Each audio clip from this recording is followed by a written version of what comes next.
Hello and welcome to Nbyula Talks. Before we begin, we have a few updates and reminders for you. We would love to have you be part of our Nbyula community.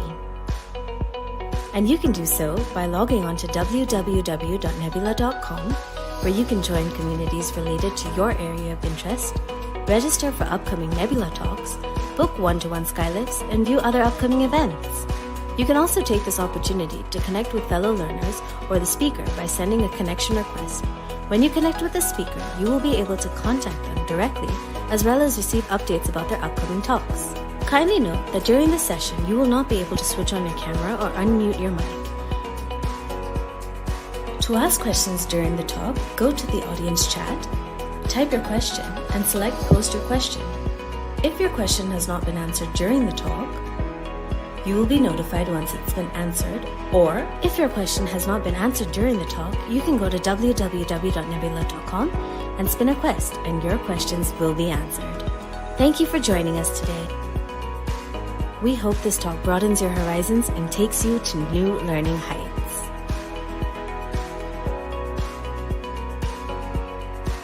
First of all, for inviting me for this Nbyula platform. My name is Humera and I'm originally from Kanpur, India. And before coming here from PhD, I pursued my master's from IIT Kanpur. And at that time, I get the chance to apply for this DAAD scholarship to do my master thesis work in Germany. And then I came here as a DAAD student in Germany. And after that, I get the PhD position in the same university. So yeah, now here I am in the final year of my PhD. Yeah. Wow, that's nice. A brief, what exactly is DAAD? Yeah, so as you already mentioned, that is German Academic Exchange Services, but this full form of DAAD comes from its German version, which is Deutsch Akademischer Austauschdienst, and that's why it's named as DAAD. So this is the world's largest funding organization, and it gets funding from Germany as well as European Union. And it funds students from all over the country to come and study in Germany. And it's a very nice funding organization if one is aware about what are the application criteria for getting a particular type of scholarship. Yeah, one can then apply for scholarships. For example, for Indian students. So, of course, one also has to take care in mind, like there are a lot of scholarships and then there are criteria like this scholarship is for this student from this particular country. So we have a DAAD homepage for different countries. So if Indian students are looking for DAAD scholarship, we have to keep in mind that we need to go to DAAD India homepage, and then there is a list of scholarships, and then you can have a look. I think there are even 200 something scholarships, and you can then have a look if you fell into this criteria, and you can get one of them. Was this the first scholarship that you applied for, or did you go for any other scholarships other than that? So for international studies, yes, this is the first scholarship that I got. So during my bachelor's, I also got other scholarship, but that was from UP government. Yeah, so this is the only scholarship that I applied, and yeah, luckily I got it. Yeah. Okay, so I was asking you how to attend a scholarship. Would you like to share some tips from your experience? Yeah, so I have two scholarships in mind that I would like to discuss here. So first of all, this scholarship that I obtained. So this scholarship is very particular. This scholarship is only for students of IIT. So this IITs in India and TUs in Germany, they have a joint consortium. And the students from IIT then can apply for the scholarship to do their master thesis work in Germany. So how I applied to this scholarship is that, first of all, one needs to have a professor who is in IIT and who will be the master thesis supervisor in India. And then one needs to search a professor in Germany who is ready to supervise him or her in Germany to do his or her master thesis work. So I started writing emails to professor typically 3 months before the scholarship deadline. So the scholarship deadline is around March. And I started already applying in January. So I emailed to professors explaining that I want to do master thesis work in your group. Would you like to supervise me? I would like to apply for DAD scholarship. And this particular scholarship is called DAD COSPI scholarship. And yeah, if you have a professor who is ready to supervise you, then it's easy. Then you just discuss your research plan with the professor, and then you write a research proposal. This is the most important thing. And then we send this research proposal to DAD office in Delhi. And we also send some other documents like our transcripts, some and CV, etc. And and then DAD India then decides if you will get the scholarship or not. And another important criteria, even for IIT students, is that you need to have a CPI of 8.5 and above out of 10 in order to be able to apply for the scholarship. So even not all IITians can apply for the scholarship. So this is one scholarship that I obtained, but I would like to discuss other DAD scholarship as well. This is more general, so everybody can apply to this scholarship. And this scholarship is the DAD scholarship for PhD. And if anybody would like to do PhD, the process is same. You first need to find the supervisor in Germany who can, supervise you for your thesis work.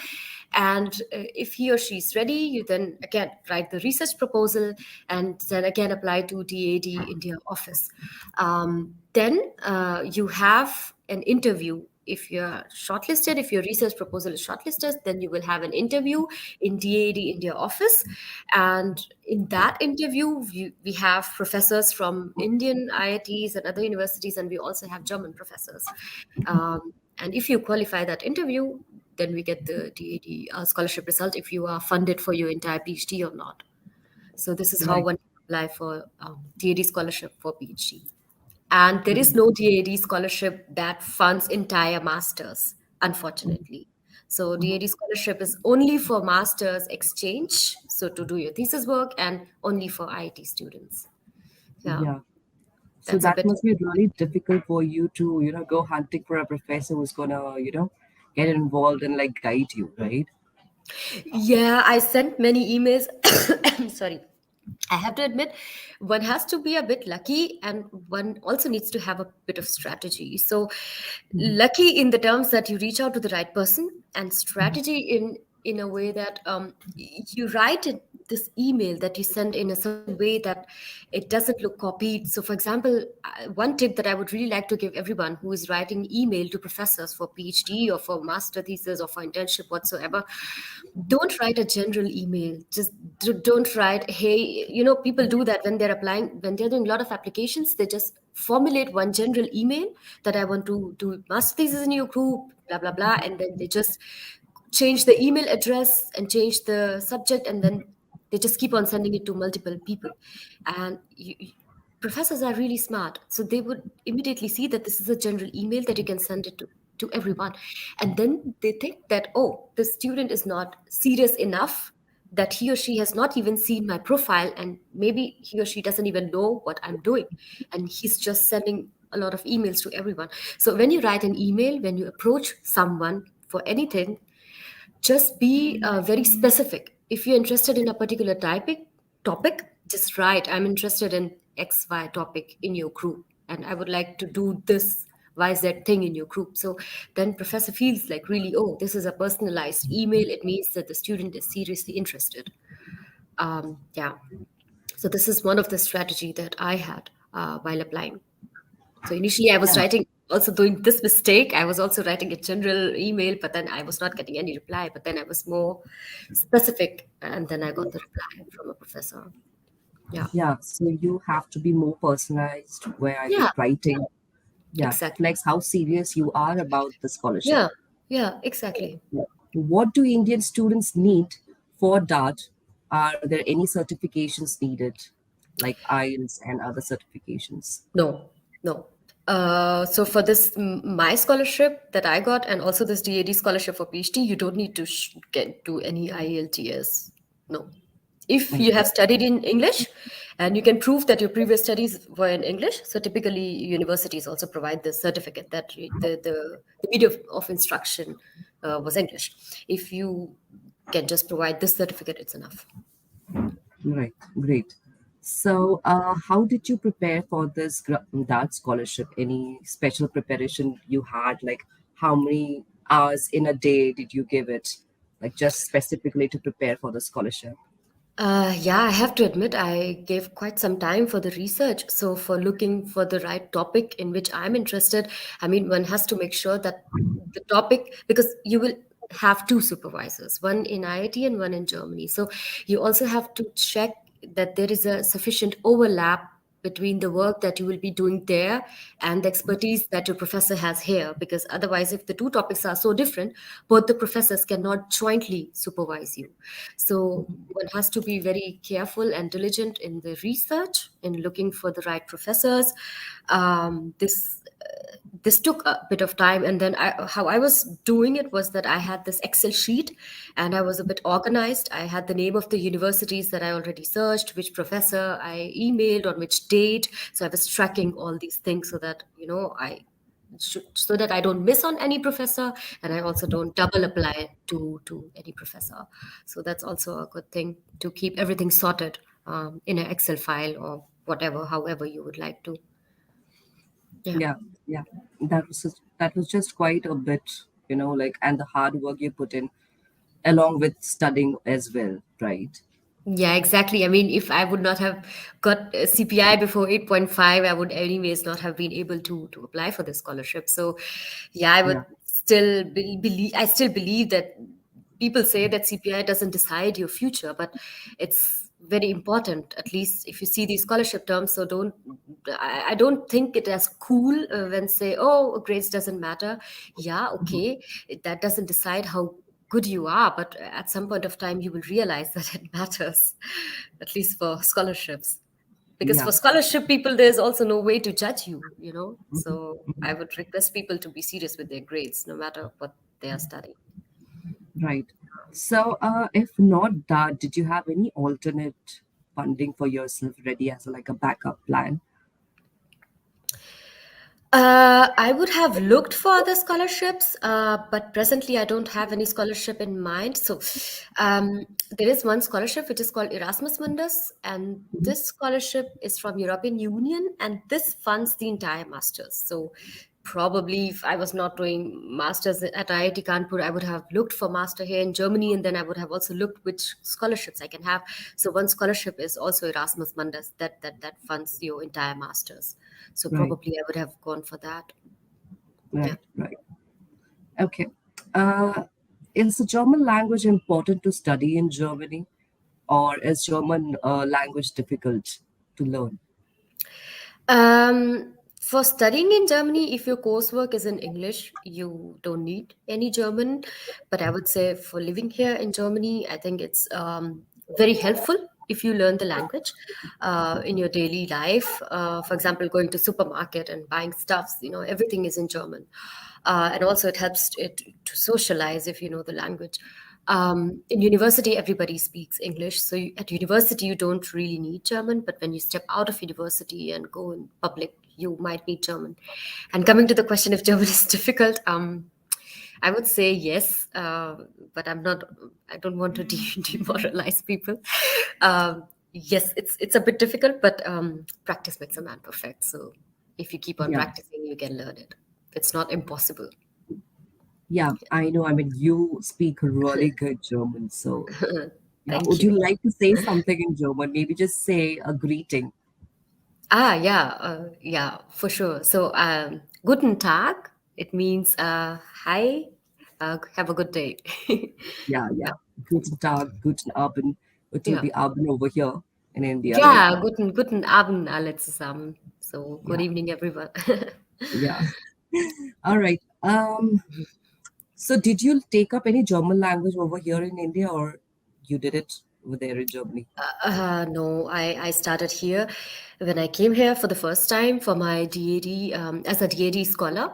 For my master thesis work, we had this intensive German course for 1 month. So this is something that I also like about the scholarship, that they make sure that we have time to settle. So the scholarship period is for 7 months, and for the first month we only have to learn German. We don't need to go to university. We get this free course, intensive A1 German course. So for 4 days, for 4 hours every day, for 1 month, we were just learning German. So this is where I started learning German. I eventually found interest in this language. Um, yeah, so in short, I didn't do any previous classes in German from India. But do you suggest that people planning to go to Germany and study, they should take up maybe the basic level of the German? Yeah, I mean, that's really good. I mean, even if when you apply for DAD scholarship for PhD, for example, and you go to this interview, and if you already have a German language skills, it's also leaves a very good impression in to like in front of professors. They think, oh, that at least you're ready to accept the culture, to learn the language, and this plays a huge role. So yeah, that's very beneficial for everyone who wants to come to Germany. At least have some basic level of German, at least A1 or A2. That will help you as well, and that will also definitely increase your chances of getting a job or scholarship in Germany, because Germany is in a real shortage of skilled workers. And yeah, in India, I think we have a lot of people, who can be here as a skilled worker. So the only thing that also kind of isolates is the language. So I Right, think right.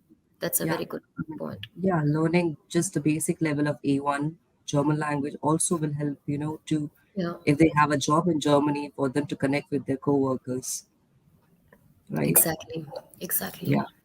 Okay. All right. So, which program did you pick and why? Any specific reason? So I'm currently studying material science, and in IIT Kanpur, I was also studying in the Department of Material Science. I think this is a very nice field of study because it's an interdisciplinary program where we chemists, physicists, chemical engineer, electronics engineer, and mechanical engineer, we five, like from different streams, we come together to solve material related problems. So when you study a material, you study all its properties, so chemical, physical, mechanical. So this field is really interesting in the terms that I have broadened my horizon of studying a particular material and looking at it from all different angles. And also this field is very important for nowadays for solving the energy related problem.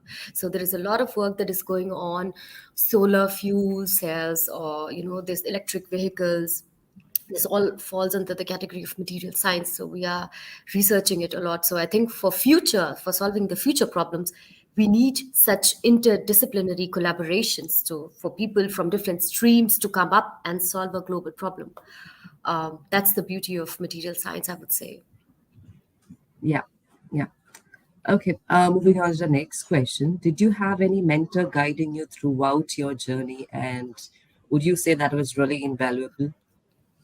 I would say there was no single person who has been with me through the entire journey, but I think I was very lucky to have right people at right time. So I was very lucky to have my professor at at IIT.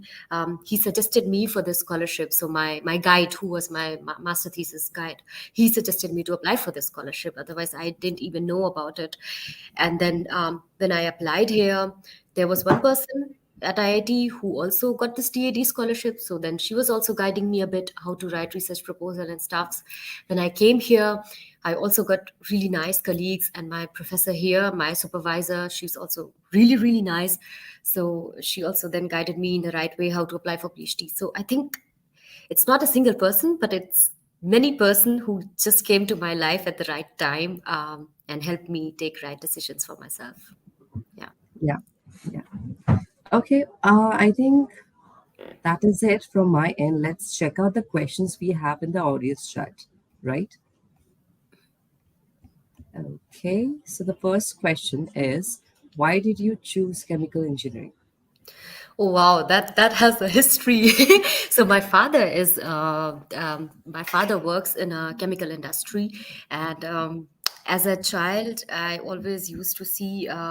So he works in a leather company, and he has this diary. Like this incident is even 20 years old. So he used to small pieces of leather and used to write their chemical properties. And I was very fascinated by the different colors that these leathers used to have.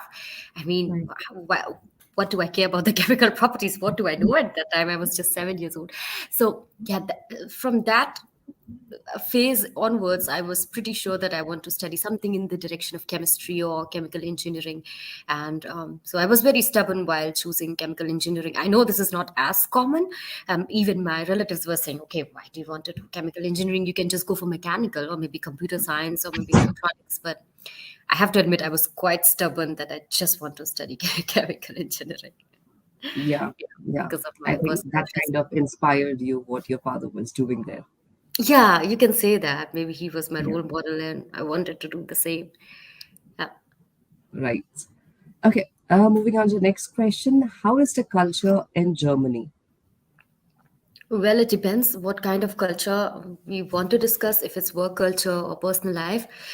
I can discuss on both. So, coming to the work life, I really like the work culture. People are really honest with their work, they're really hardworking and they're very efficient. So, people work from 9 to 5 and they finish their tasks and then they have their free time and they enjoy their life. Hmm. Not like in India, we are working till 11 and, I don't know. So they're really, really efficient and they're really punctual. So if you say a meeting has to start at 1, they will be at 12:58 there waiting for the meeting to start at 1. So this is something that I really like, that people are really punctual here. So this was about the work culture. And then coming on to the personal life. So other things, I would say, in general, people are more reserved here. So it might be a bit difficult to find friends if you're not so extrovert and if you don't know the language. Um, Apart from that, I think it's overall good. People follow rules. So rules are meant to be followed. This is also something very, very, very important. Hmm. And yeah, overall, there is a very good work-life balance. This is what I really like here. So overall, culture is really good in some sense, and in some sense, I miss India, especially when we have festivals that Yeah, no other country can match, of course. Yeah. okay.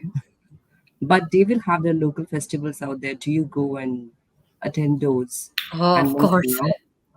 Of course. Yeah, So yeah, of course. So now I'm more excited for Christmas market. So in Germany, when 1 month before the Christmas, we have these Christmas markets. So it's like fair in India. So you have all those cute little shops, and they are selling food. So most of them are selling food and then some other stuff. So it's very nicely decorated. You can go to the YouTube and check Christmas market in Germany, and you will see them. They are really, really beautiful. So yeah, I now enjoy their festivals. yeah. So there is a question again. I mean, like, of course, we did cover this. It says, how did you tackle your language barrier? So, as you said, I think you took up a intensive 3 month course Yeah, in Germany itself, exactly. right? Right. Exactly. And then I always continued learning German. So since 4 years I'm here, and since 4 years I'm continuously learning German. So presently I'm doing my C1 and I'm continuously taking classes. In each semester I take 2 courses. So university provides German courses and it's free of cost. So Hmm. why not? I mean, if you take other courses outside university, it's very costly. So yeah, Right. so another thing So, is continuous learning. right. So, it's been how many months, or sorry, how many years for you in Germany now? So I came here for the first time in September 2018. So it's more than 4 years now, 4 years, Wow. some months. It Wow. will be half a decade. Oh God, time And flies. like, This yeah. September. And how often do you visit home? Uh, I try to visit once a year, but then due to COVID, I could not visit for 2 years. And the last time when I came to India was last year, December. So this December, I also could not visit. Right, right. And how is like, but of course, I mean, like, no one can beat the food in India. And how do you Oh, manage? Oh, of course, no, nothing can beat the food in India. Even Germans really like the Indian food. So in my Yeah. working group, my boss, so my professor, really Hmm. likes Indian food, and my other colleagues also really like Indian food. So yeah, food is, I would say, okay. It's very simple, and In short, nothing can beat Indian food. Absolutely. Yeah. Okay. So how is the pay like in Germany compared to India? Oh, it depends what kind of scholarship do you have and what percentage of so what percentage of pay do you have? So, for example, one PhD position can be one full PhD position, so 100%, 8 hours per day. Then it can also be 75% contract. It can also be 50% contract. So if someone has 100% contract, so this is the maximum pay that a PhD can get, is something around 2,600 euros per month, and this is after the tax deduction. So Yeah. we also pay taxes. Yeah, and 2,600 euros is something around 2,20,000, I think, something around that per month for a PhD. So it is And definitely a lot more. I think 10 times even than not 10 times, but 8 times what we get in India at yeah, IITs. yeah. Okay. So related to that question, so what is like your daily expenses and what about getting a health insurance out there? So the health insurance depends on the salary that you get. So the higher the salary, the higher the health insurance. I think it's about some percentage. I don't have the exact percentage in mind, but it's something 15% or something of your salary. And then daily expenses. Well, it again depends on your lifestyle. But for me, for the food, I would say it's when I eat lavishly, I spend 200 euros per month for food. So food is really cheap, I would say, in Germany. The only thing that can is expensive or might be expensive is the rent. So rent per month could range something around 400 to 600 euros. Mhm. Yeah, so this is a bit expensive, but food is not. So if you live a nominal life, your per month expenses, including the health insurance, is something around 800 to 1,000 euros. Yeah. Right, right. So you say accommodation is the most expensive thing Mhm. right now in Germany, Yeah. right? Okay. There is this question, what about accommodation in Germany? Which is, I think, pretty much covered. Is it easy to get student housing for immigrants? Yeah, well, coming again back to the point, if you learn German, I think, and if you write email in German, it's more probable that you get a reply. This is also where the role of language comes into play, and it Mhm. depends on the city. So, in big cities, Berlin, Munich, it might be really difficult for someone who is coming from outside to get a home here, and also there is a lot of fraud going on.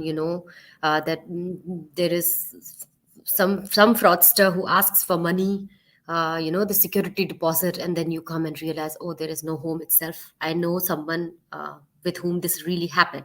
She ended up paying 900 euros, and when she went to that place, that house didn't existed. So be very careful. Don't pay the money in advance. If you have someone living there in Germany, in that city, maybe request him or her to visit once, but try not to pay. And also make sure that the contract that you get for the house is in German, because all the official contracts should be in German. So if somebody sends you a contract in English, for sure it is fake. This is Okay. one way to identify if it's fake or not. So it might be relatively difficult in big cities to get the house for immigrants, I would say. So, Yeah. yeah, Yeah. yeah, Thank you so much for sharing that because most of are just not aware of what's going on and how's the yeah, scenario like. Yeah. yeah. Okay. Moving on to the next question. What are some benefits of working in Germany? Any particular benefits you would like to share? I mean, it depends how you want to perceive it. Of course, there are lots of benefits for working in Germany. As I said, there's a good work-life balance. You live a life in a new culture. You grow a lot out of your comfort zone. You understand a new culture and try to fit in there. So I think if you are someone who is fond of growing, than any other country. So just not Germany, like any other country, you go and you live there, then you realize how much you have learned, and grow. So I think this is one of the benefits of working in Germany. And apart from that, I would say the salary is relatively decent. I can send some money at home, I can save some money. Um, yeah. Apart from that, yeah, I think I covered most of the things that comes Yeah, up. yeah, you did. Yeah. Okay, could you tell us about the career opportunities with the post-art scholarship? So for me, for example, giving my example, for this DAD scholarship, this kind of was a career bridge in my life, because of this scholarship I was able to come here as a master student, and then I was able to get this PhD position, so that was kind of easy. I got this PhD position in the same working group. So for me it was relatively easy to apply for PhD because I was there in this group. I know the people, I know the professor. So at least when you get a chance to at least come once here and get to know and meet the people, then there are more chances that you get further positions and further opportunities here. And yeah, the need is to just come here once, and get to know the culture and live here. I think then it's also for easier for the people here to employ you if you're already here, that if you're a bit experienced with the culture. For example, if you already have the German university degree, it's easier that you get a job here as compared to when you have an Indian degree, because employers know that you have already lived in Germany and you're already experienced a bit with our culture. So they will prefer you over someone who is directly coming from India. So, yeah. Right. Yeah. There is a question. How was your first month in Germany like? This should be fun. Oh my God. Let me recall that. Oh, 2018, September. Yeah, that that was fun and difficult. So yeah, not knowing the language was a bit difficult. So I was in the supermarket looking for reading everything with the help of this Google Translate, and then trying to buy things and making sure that I don't mix up sugar with salt, so that was one thing. And then apart from that, I had some culture shocks. So people here might be super direct with you, like Hmm. they can be really direct. So that could be a bit difficult for someone who's coming from Indian culture, because we have a bit different culture. Hmm. Then another culture shock was that people were drinking water from the taps in toilet, like everywhere is Yeah. drinking Yeah. water. It's like, okay, that was also a bit of a culture shock. What other culture shocks did I have? Um, okay. Yeah, of course. How can I not mention this? So, when I first came here in my working group, it was my first day at my working group, and my professor was nice enough to offer me a coffee, Hmm. and I took that, and then I realized that, oh, people here drink coffee mostly without milk and of course without sugar. And I Hmm. and I was asked, so there was everybody sitting in my group, so we all the group members were there with my professor. And then my professor asked me to introduce myself because it was my first day, and then I had the first sip of coffee in my mouth, and I immediately wanted to vomit that because it was so bad. But then everybody was looking at me, and I had this first sip of coffee in my mouth, and I was like, shit, what should I do? I had the first sip, and then I gave my introduction. But funnily, now I like this coffee, and now I drink coffee without milk and without sugar. But that Yeah. was one of the really funny culture shock that I had, that the coffee tastes so different. Yeah. It's not just a general black coffee, like. It is general black coffee like, but I was not used to drinking black coffee without sugar in India. Mhm. So for Mhm. me, it was very different experience. I can only imagine your face, the way you wanted to maybe like spit it out. Yeah, yeah, and everybody's looking at me, waiting for the introduction. I'm like, okay, I have no other option, just I have to sip Gulp it it. in. Yeah, just gulp it. Yeah. Okay. Um, okay, moving on to I think the last question. Okay. How did you cope up with stress when the stakes are high? Are you a vegetarian? Are there enough options Okay. for vegetarians? Mhm. So, starting with the first question, how do I cope up with the stress? Well, I think it depends on person to person. Somebody, some people are very easily going through the stress. Uh, you can join, like for some time I was going for bouldering, so I run. So this is how I try to cope up myself, because I think I cannot expect every time for my friends to be there for me. They might be busy. So I then do sports. I think this is, for me, this works the best way to cope up my stress. And I also sometimes go for shopping or cook nice food. Yeah, or I take vacation if I'm like really stressed out. I'm like, okay, I'll just take 2 days off and not work and do something else. So this is how I cope up with my stress. And if I'm vegetarian, no. Uh, but there are definitely enough options for vegetarians and even vegan. So being vegan is really famous nowadays. So we have a lot of options for vegan and vegetarians in the supermarket. Yeah. Okay. Yeah. So did you take up any leadership program also? I just forgot to ask you this question. Yeah, Yeah. actually, quite a lot. I am involved in this mentoring program for international students here in my university. It is Mhm. called Big Sister Mentoring Program. So Mhm. every semester, new girl students are coming, and I mentor them. Mhm. This is one thing. So I kind of guide them with how is the culture in Darmstadt and how she can, settle well in Darmstadt. So this is one thing that I'm doing.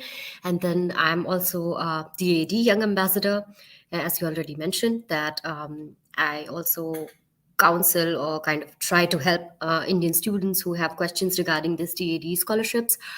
And then I'm also a part of examination committee in my department. So we have also students who take part in deciding what type of courses should we have or what other rules should we have in our department. So I'm there also a part. And then I'm also equal opportunity officer, where we are, let's say um, doing our bit in having equality between men and women, and try to see if we don't face any issues just because we are women. Yeah. So Yeah.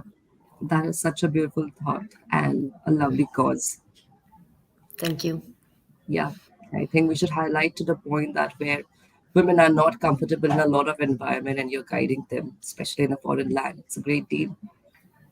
Yeah. Thank you. Thank you. Yeah. Okay, I think it's a wrap, people. Thank you so much for joining us today. But before we go, Humera, could you please give us or the attendees a special advice for them to go study in Germany or work in Germany? Well, let me think. What can I tell, which is applicable for all of the people who want to come? So, independent of what they are looking for here. Um, for Germany, I would say the first thing that comes in my mind is the German itself. So, if you see the name of Germany and you remove why it's German, so this is the most obvious thing that comes first to my mind. That one piece of advice that I would really like to give everyone, independent of if they're applying for job or masters or PhD, is to have a grasp at the language, a bit of grasp at the language. It's relatively easy to come here in Germany, I would say, as compared to US. You don't have to give IELTS or GRE, and especially when Germany is in a shortage of skilled workers, it's relatively easy, I would say. And also the visa process is very easy, and now even Germany is relaxing the process of getting permanent residence. uh, they need more people, and it's kind of said that you learn the language and we will train you the skills that you want to get here.